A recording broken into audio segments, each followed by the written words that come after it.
Okay. Hello, good morning. It's almost 5 a.m. I, for whatever reason, woke up after about 5.5 hours of sleeping, and I decided that I wasn't done talking. I guess I want to put down my thoughts on how to actually go about providing care for yourself as a I guess I kind of touched on being my own therapist, but I want to expand on what that means because I really do think it's possible and I really do think it's necessary for us to learn how to do it. And I don't know, it doesn't take that much to kind of write a few things down and expand on them. It might be helpful for somebody else in the world, and if not, at least I know it'll be helpful to me in the future. I recently went back through and read journal entries from exactly a year ago, and I highly recommend doing it because it's not something that we think to do. It can be really painful. Like the thought will occur to us, like go digging through notebooks, or maybe you're putting things away or reorganizing, and you come across something and you open it up and it's like, oh no, I don't want to get back into that. Prudence, are you gonna jump? But do it. I got to see a lot of the stuff that I made it through, things that I blocked out of my conscious awareness for a long time. Because it was that. It was very much this idea of, fuck, I don't want to look back. That was a horrible time and I never want to think of it again. But, yeah, it's something I highly recommend. So I wanted to kind of talk about what I've learned in my experience as a client, my experience as the other person in the room, and the other, behind the effing desk instead of in the chair, as well as just my own study, my own research, which isn't much, not a ton of knowledge, but it's enough to build a foundation for anybody to do their own work. And there's a lot out there. So I guess that's why I feel like I can talk about it, or maybe somebody will get some help from what I have to say, because there's a lot of shit out there and you have to sort through it. And you have to, like I was talking about before, you have to decide what inside of the jar that is my conscious awareness or my identity or my life, what do I want to put in that jar? And I don't know. I honestly am finding that there are things already in that jar that I can't remove. So I have to it's almost like section it off. And I don't mean to compartmentalize things, but we need to be patient with ourselves because there are going to be things in our lives. There's going to be material. There's going to be content. There's going to be relationships,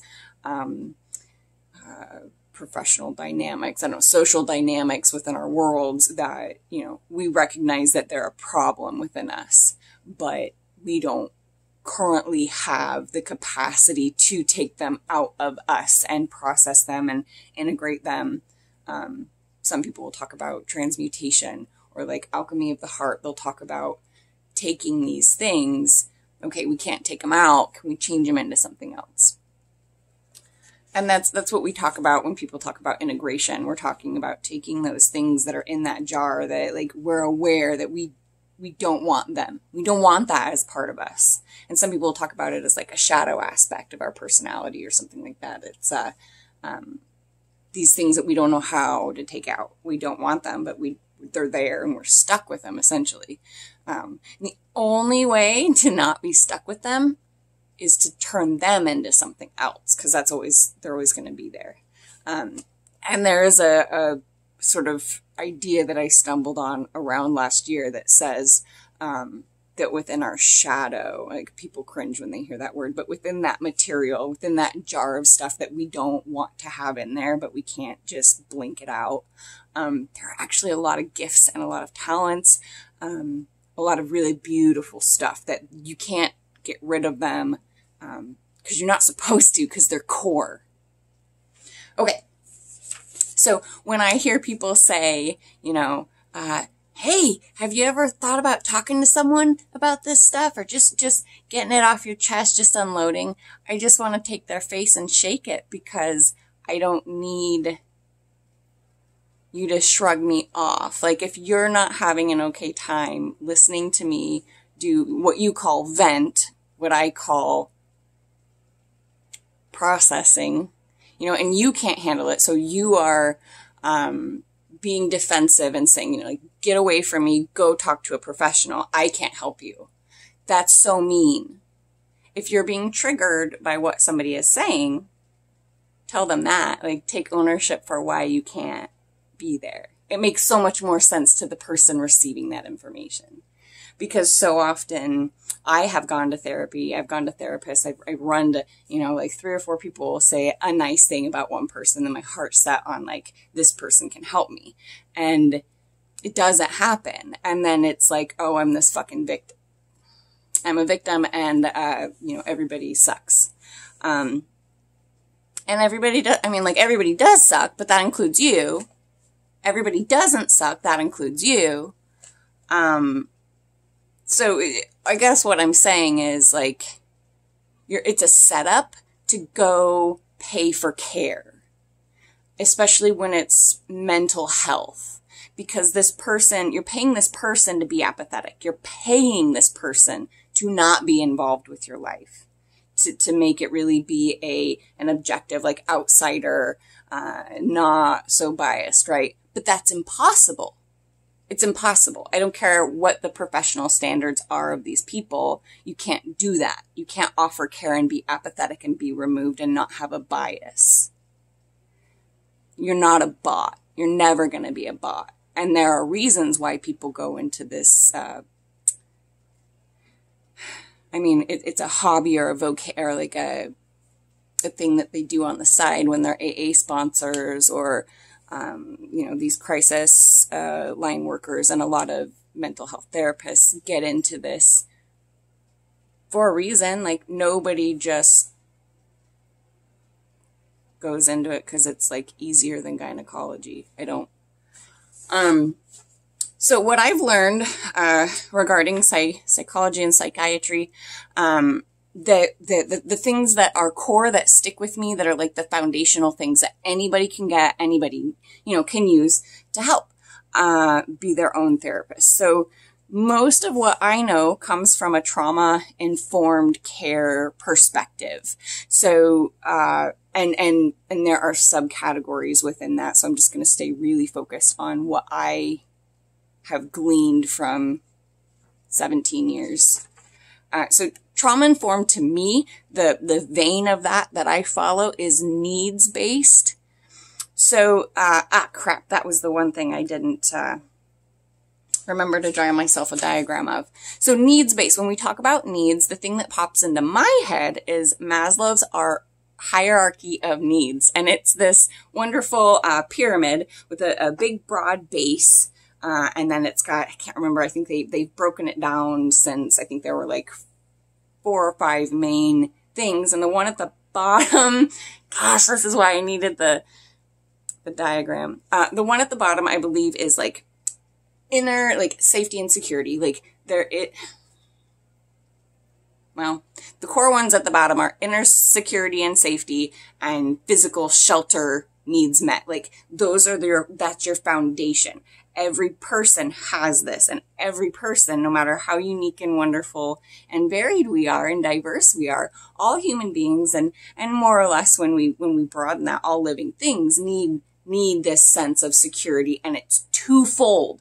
That's what's so important about, I needed that diagram. The upper layers of needs, so when our needs are met on an emotional level of security, that's great. When our needs are met on a physical level of security, that's great. But there are also psychosocial needs. There are also like translating what's going on in the world from an adult perspective to you as a child in a way that makes sense to you as that child. not just a 5-year-old here on the spectrum or here on the graph of development on these different levels. No, it's completely unique. There is no, like, hey, you're a normal 5-year-old, you're going to understand this and this. No. When we're talking about needs met, and when we're talking about individuation and becoming an individual, we really require that translation from our caregivers. So that's a core need. And basically all I'm saying is that I'm talking about needs-based because the trauma-informed care scope that I take with my own work is humanistic in its approach. So humanistic writers, gosh, was it 1600s or more? Was it more 1800s? Anyway, humanism has been around for a really long time. We've had these beautiful writers talking about it for a really long time, and it got really big in Europe. I want to say in the 1700s, but I'm not sure. So, as far as thinking about human behavior, like why we do the things that we do, human psychology, humanism is basically going to say, look, if a king or a society, or here we're talking about the authority figure being the therapist, wants this person to live their fullest life, to live their best life, and to flourish, all people need to have their needs met. And when their needs are met, they're going to make appropriate choices. Like, they can be trusted. But when their needs aren't met, something gets knocked loose, and, you know, and it drives people crazy. They hate the humanistic approach because the pros of the humanistic approach that people don't like are it's insight based. So there's a lot of like, I don't want to say psychoanalyzing, but it's what terms did I write down?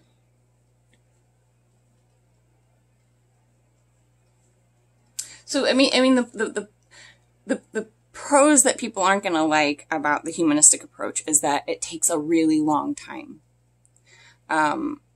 Because we're talking about rebuilding the framework, like the actual physical network of the neurons within the brain. We know that now. Of course, they weren't talking about that when the humanistic writer.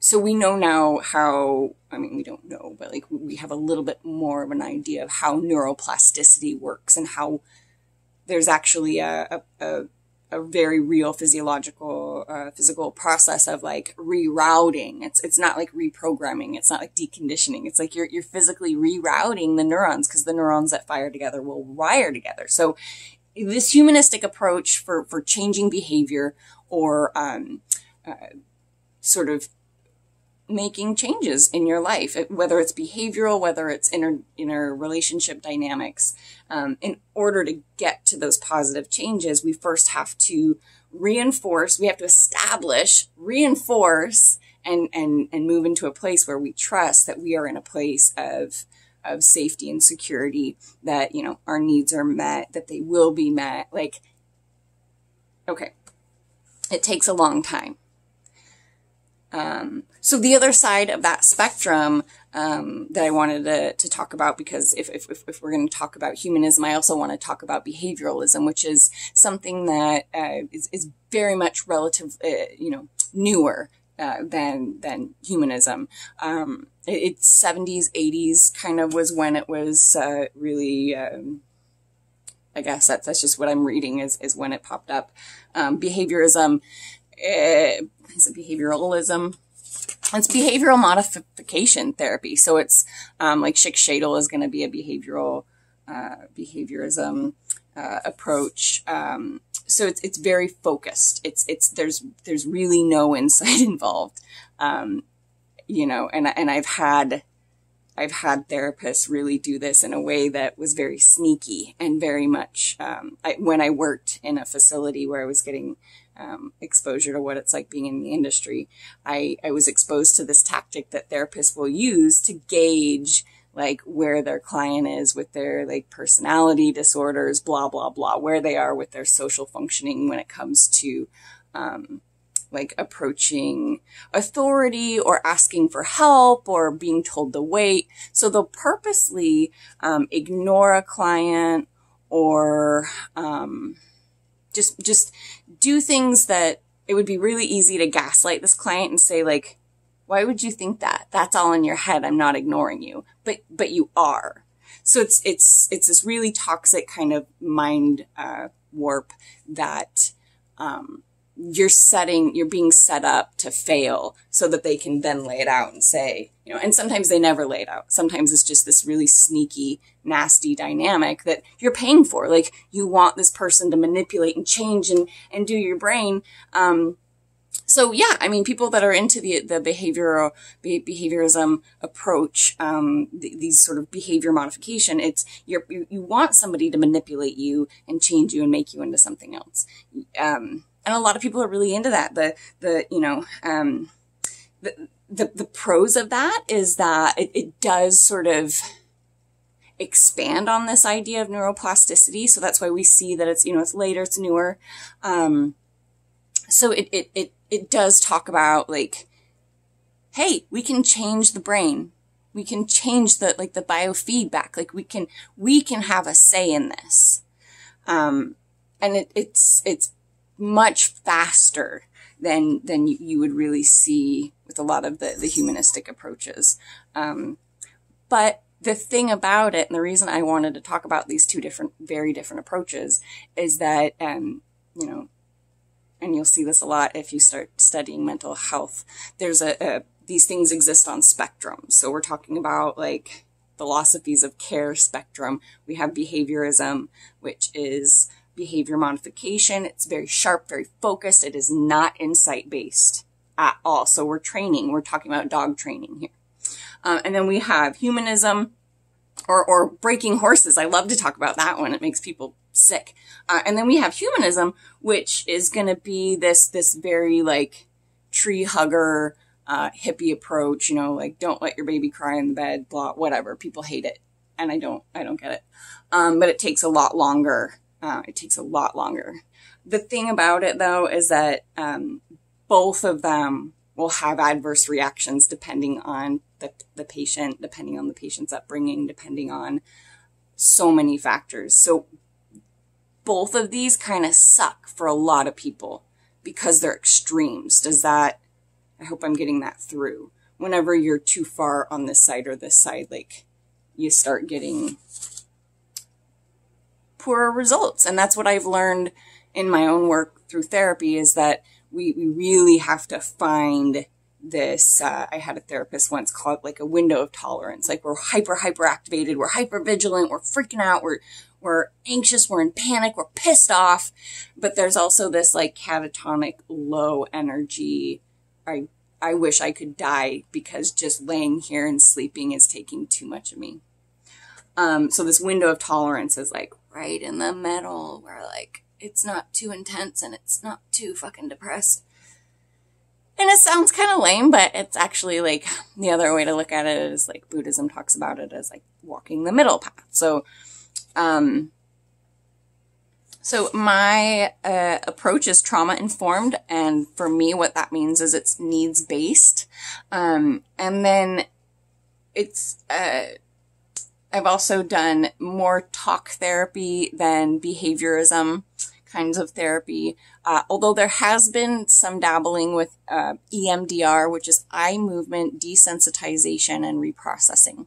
So it's kind of an experimental thing. When I left off, I think it was 2015, 16, and they were talking about possibly covering it for VA, which is kind of a big deal because the government doesn't necessarily, I guess, use, like, hippy dippy stuff.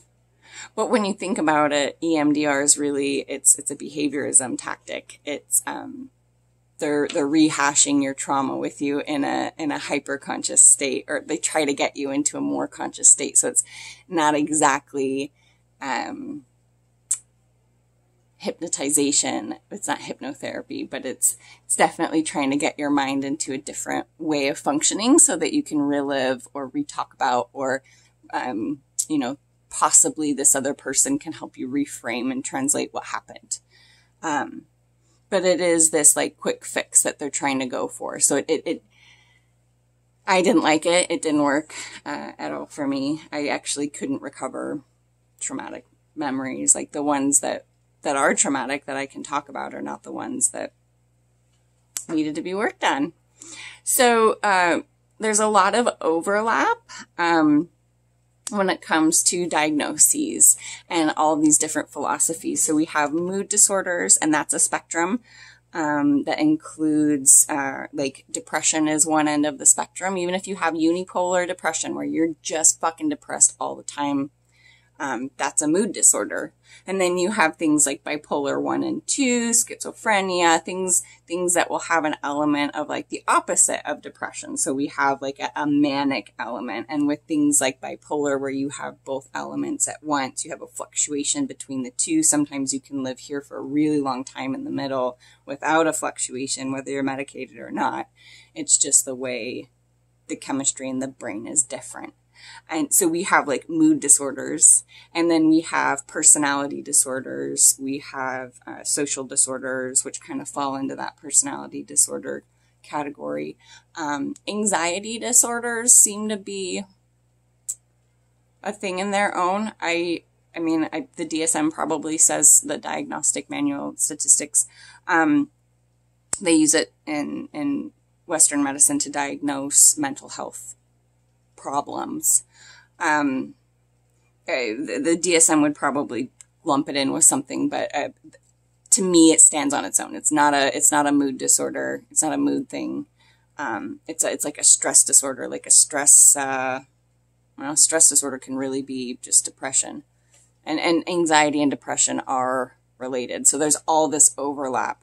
You've got substance abuse disorders, and with substance abuse disorders, it's so rare to really, if somebody really dug in and did the work with a client, it's so rare to find somebody, for example, whose substance use got to the level that they, had to go to a facility and be kept away from society so that they couldn't use anymore for a period of time. Like if it's getting that bad, it's really hard to find. And you see it all. I'm not here because I'm dual.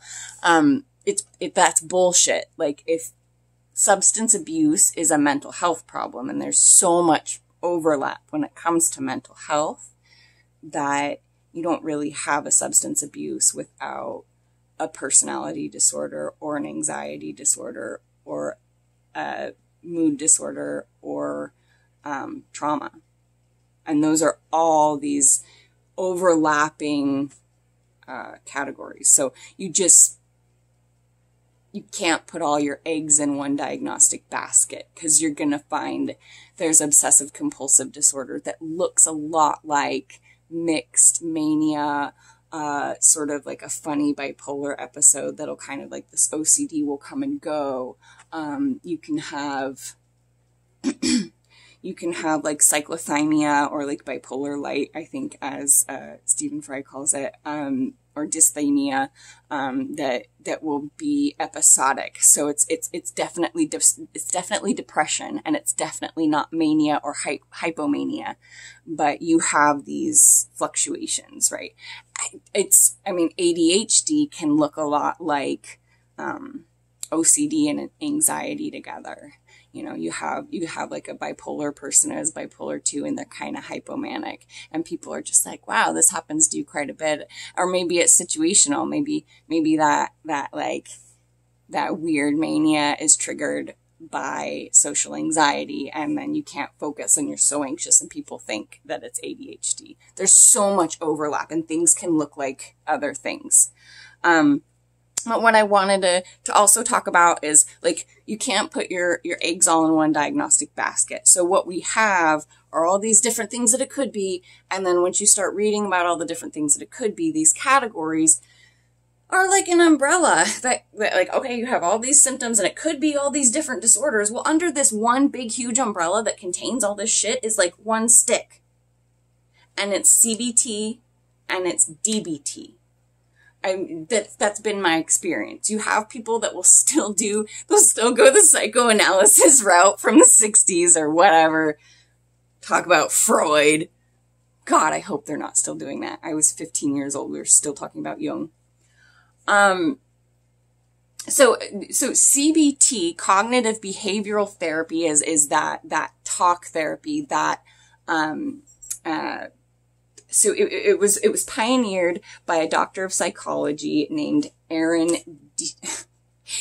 T. Beck in the 1960s. So he's coming from that psychoanalysis place of trying to find a treatment for depression, or trying to find a different way of looking at depression.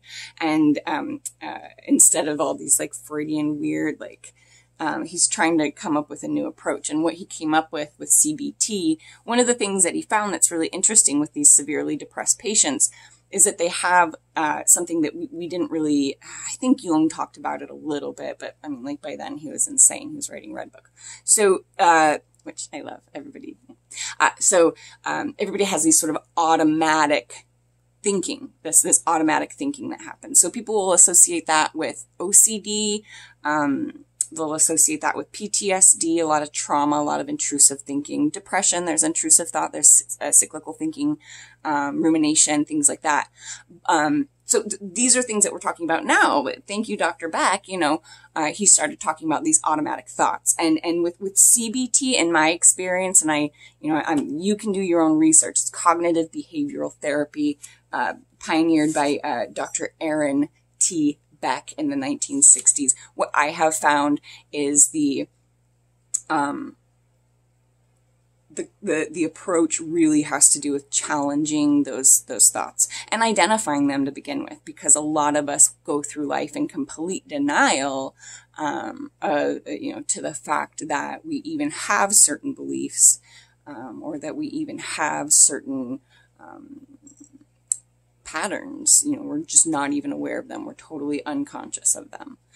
So in cognitive behavioral therapy, when we're doing that kind of talk therapy, we're identifying those automatic thoughts, those thinking patterns that are not helping us. We identify them. We say like, oh my God, I've been doing this for 10 years and I didn't really understand how detrimental, And then there's also been dialectical behavioral therapy, which I think came around in like the 70s and 80s. Did I write it down? Pioneered by suicide researcher in the 70s. Her name was Marcia Lynam. She actually, so there's a lot of rhetoric, and I've been in on it, saying that DBT was developed for and is used mainly for the treatment of borderline personality disorder, and that's not true. Marcia didn't know about borderline personality disorder. She was a researcher. She was a behavioral psychology researcher. So she's not even looking for. She didn't learn about borderline personality disorder until her, not theory, but the modality, the treatment modality of dialectical behavioral therapy was in use. And then it took off. Like, oh my God, nothing works for borderline, but this does. So dialect,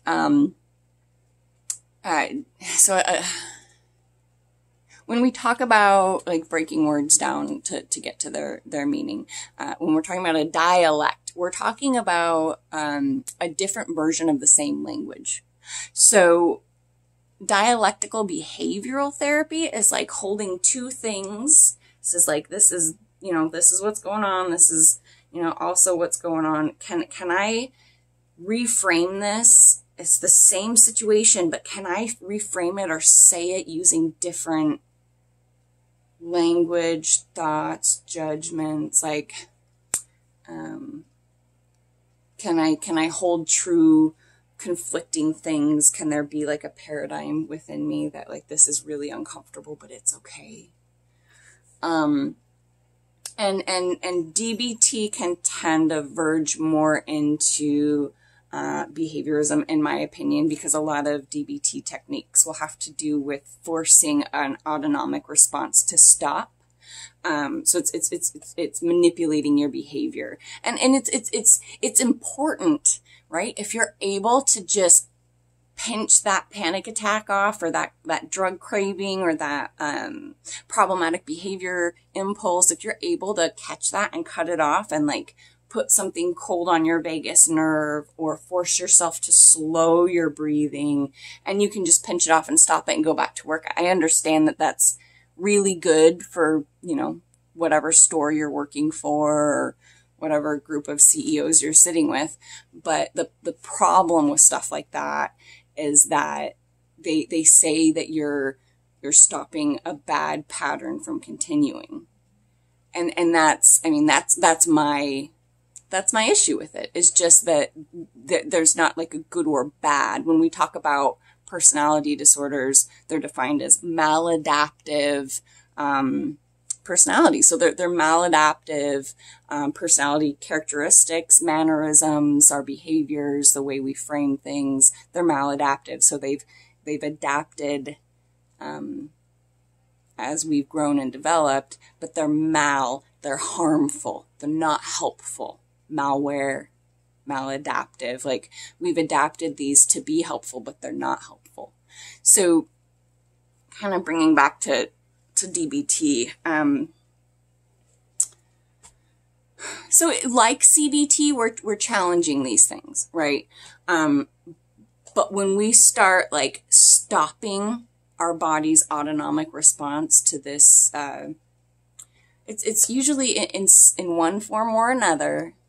And people want to say, I don't have trauma. In one form or another, a strong autonomic panic attack, drug craving, behavioral impulse is going to be trauma related. That's going to be a trigger of some sort. And trauma, you don't get out of this life without trauma. Trauma is not just a rape or a car wreck or a war scene. Trauma is, you're a really sensitive kid, and it was really important that your parents said the right thing in that moment and they said the fucking wrong thing. That's trauma. I don't know, it doesn't make your parents a bad person. It doesn't mean that you're a weak person or that you had a bad upbringing. That's just part of life. Trauma is part of life. And we have to acknowledge these things so that we know these thoughts, impulses, and beliefs that we carry around that we're not aware of, that we're in denial of. It's really important that we know what those are so that we can transmute them. And what I'm saying is, when you pinch off a panic attack in the middle, you're denying yourself that journey to go within and explore, like, what is this powerful surge coming through me? Like, you know, and if it's happening over and over and over and over, do you know why? For me, it was because I refused to look at what I needed to look at. And it you know, I had the best of intentions. I think the last 17 years of seeking help has been in the best of intentions, that like, I know I'm wrong. I know that what I'm doing is wrong. And like, I don't know who the hell you are, but you're outside of me. Like, you're not the one that made the mess inside of me. I did that. So like, anything anybody else has to say, like, I'll do it. Like, I just don't want to make my own choices anymore. It all comes down to a loss in trust in yourself. So when I talk about spectrums in mental health, it's not good, bad. It's not positive, negative. It's not, we're only going to focus on achievements or things that are good. We're not going to ruminate, you know, like, no, it's, for me, it's a process. And these are things that we have to find for ourselves. It's not good, bad.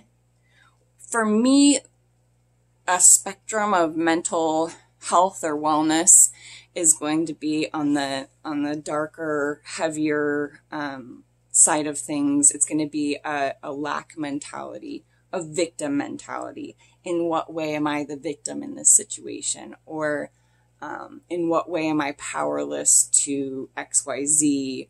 Or in what way am I lacking in my own resource or in the resources that are offered to me? And all of that, and I don't care who you are, that is narcissism. And narcissism can be overt, it can be covert, it can be, that's another spectrum. It can be anywhere in between. Anybody with trauma has this. And the other side of that wellness spectrum is going to be, for me, it's going to be needs met. Have I, had enough sleep?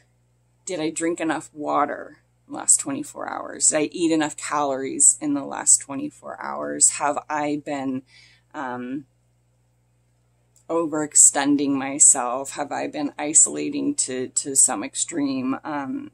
Have I been throwing up a smoke screen that says,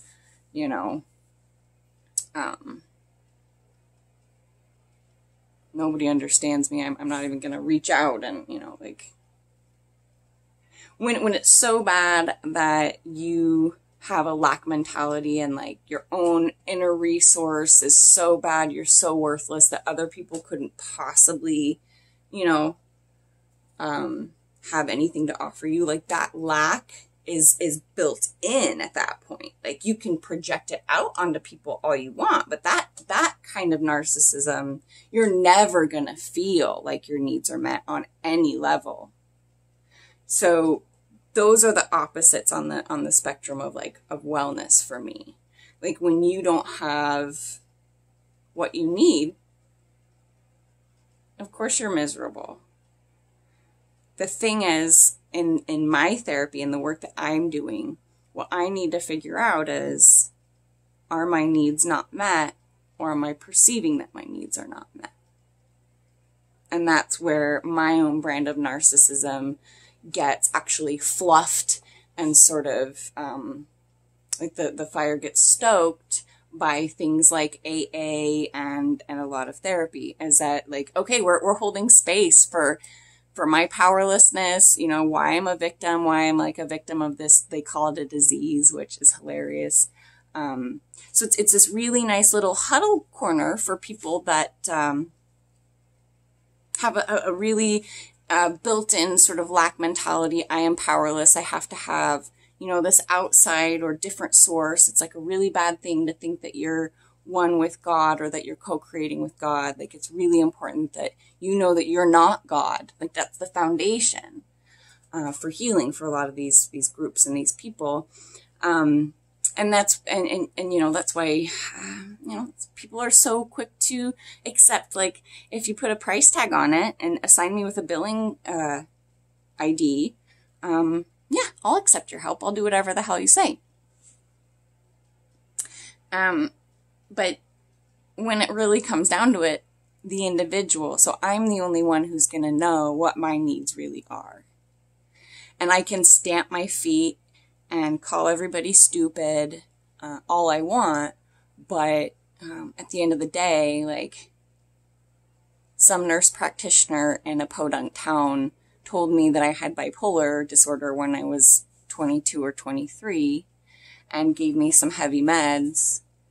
And I ran with it. It was oh, finally, there's an excuse or a reason why, I don't feel okay or why I'm not okay. You just justified why I can't be okay. And I took the pills, and I took that pill every single day. I'm not okay. I'm not okay. I'm going to live in a cardboard box if I don't take this pill. And you go through these times in your life where it seems like any time you're reaching out to people or communicating with people, you're being encouraged to seek services, and it hurts because people don't, they're asking for help because they're acknowledging that they're in pain or that they're causing pain. They don't want to be fixed. They don't want to be changed. They don't want to be bulldozed with your solutions. Hey, you stupid moron. Of course you're stressed about money. You don't work enough. There you go. I just fixed it. Aren't you happy? And then they'll get pissed off that you're not happy. That's codependence. And that's what happens when we have narcissistic parents. And like I said before, we all have narcissism. So we all have, anybody who decided that they needed to reproduce, if that's not evidence of like, hey, there's a lack of my genetics on the planet. Like that's a lack mentality. I'm not saying that you're a narcissist if you reproduce, but like, I wish I could have kids, but, I'm just saying, like, hold space for that. We all have it. If you're one of those people that go online and they read about all, they're diagnosing their friends. Oh my God, this is horrible. Like, oh yeah, check, check, check. That's this person. Guess what? You understand those qualities and those traits. You understand them. You can see them. You identify them. And you want to say that it's because you see them in other people, but that's not true. Nobody can make you feel anything that's not already within you. And you can't identify something in somebody else without first having it here inside. It's okay. Like that's all I'm saying. Like we have to find we have to find our way. So this is the spectrum, right? It's a spiral though. So like maybe we start out at this extreme, we loop over here, but we're constantly like pinging, pinging, pinging between the extremes until we spiral. And sometimes those little coils are so close together, it takes 20 years. It's coming back to that point of trust. Some people call it 0 point as far as like dimensions, dimensions of existence or reality. 0 point being that like pre-time, space, like trust, just trust yourself. And I do believe that when our needs are met, and we know that our needs are met, we will make good choices for ourselves and all the people that are affected by our choices. But when we're living in a lack mentality, or when we're being told constantly that we're powerless and we have to go buy this product or subscribe, our name to a billing code so that we can go every week and sit in a chair for a half hour and not really receive any insight, like, and it's no fault to the person on the other side of the desk. Maybe they're spewing insight like a fire hose at them. It doesn't mean that you can receive it. Just because you're paying money does not mean you're going to get the help. So, to be your own therapist, figure out what your needs are and really figure out, are they met? If they're not, what needs to happen? If they are, holy shit, how cool is that? So, to be your own therapist, get to a place where you can trust yourself. And some of us do not know what that looks like or what that feels like. And like I said, there are things inside of that jar that you don't get to take out, and they take a long time to transmutate or to integrate or to change into something bigger, better, and what it was really meant to be. And that's one of those things. It takes time to learn how trusting yourself feels. And I'm not going to say that I know exactly what it feels all the time, but I do know that it takes time, and nobody can do it for you. Trust yourself. Identify what your needs are. Identify if they are met and how, if not, how they can be met. The other thing I would say is hold yourself to the same standards that you would hold any practitioner to. So a provider needs to be polite. They need to be kind. They need to be reliable. Okay? They need to be honest and open. Think about these qualities. Think about what you would not tolerate. And don't put up with any of that coming from yourself. And it's not about like lashing back to yourself or feeling shame. It's like, okay, so I'm meditating or journaling, and I've made space and I'm sitting down and I'm going to do my therapy. Well, guess what? Inner therapist shows up and she's snarky as fuck today. Well, thanks for your time, but we're gonna have to pick this up at a later date. You're not doing that right now, and that's okay. Like, therapists are human too. I don't understand why people throw fits when, anyway. So yeah, when you have that trust established, that base trust with yourself or your therapist or like whatever, I'm talking about being my own therapist, so that's how I'm framing it. When you have that base trust, there's like an allowance for it almost expands this allowance that we hold for our provider in their humanness, in their muchness. But if the trust isn't there, then we're kind of remembering those times that there was that mind game or that warp, that manipulation, and those narcissistic parts of the experience that we've had with our parents, as far as like us, our parents perceiving us in a lacking state. That all gets triggered. That all comes out. So if the therapist shows up in a way that that's not helpful, you need to stop. And you need to find something else to do. I understand that you blocked out that time for your work, but if it's not going to happen right now, it's not going to. And that can be very true for doing work in the office too, with a therapist.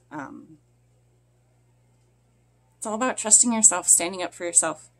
And you're probably kind of thinking like, how can you tell a sick, broken person who's searching for, therapists because they've lost hope within themselves. Like, how can you tell them to be their own therapist? And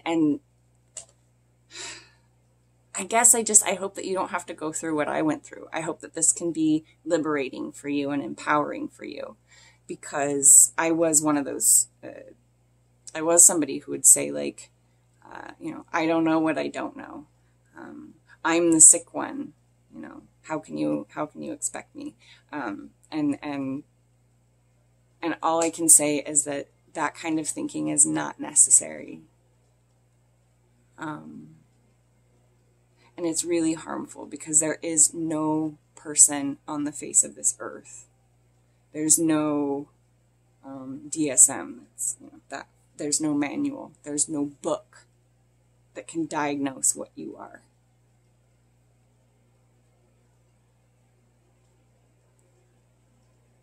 And everything that you need is within you.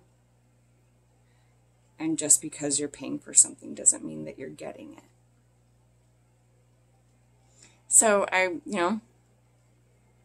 maybe I'll make more of these videos and just make them completely free. Maybe I'll do like a mock-up, self-therapy session and give you guys a little bit better idea of what I'm talking about. But, it's basic. Whether you're having a conversation with somebody for money or you're just giving yourself time, you're gonna have to eventually find your way to the place where you can just give yourself time. You have to cut that other person out anyway. You don't want to have a therapist until you're 80. Give me a break. Okay. Future self, love you.